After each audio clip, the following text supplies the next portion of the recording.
The federal government, through the National Universities Commission, has issued an operating license to the Canadian University of Nigeria, Abuja, and Franco-British International University, Kaduna, on Friday, the 9th of June 2023.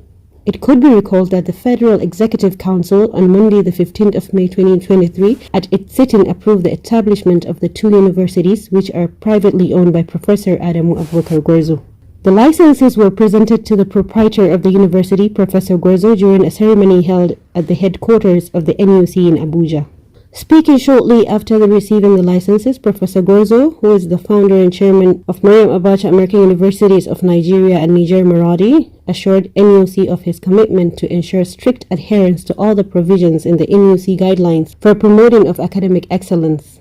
He commended the federal government for issuing the licenses to the new universities, saying the gesture is a clear indication of the confidence the government has in him.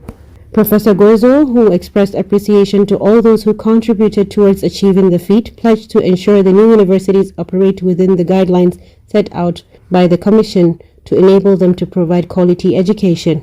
On his part, the Executive Secretary of the NUC, Professor Abubakar Adamu Rashid, congratulated the proprietor and founder of the universities, Professor Gwarzo, for achieving the feat. He disclosed that the Commission has developed a code of governance for private universities, which is expected to address the identified governance challenges bedeviling smooth operation of many private universities in the country.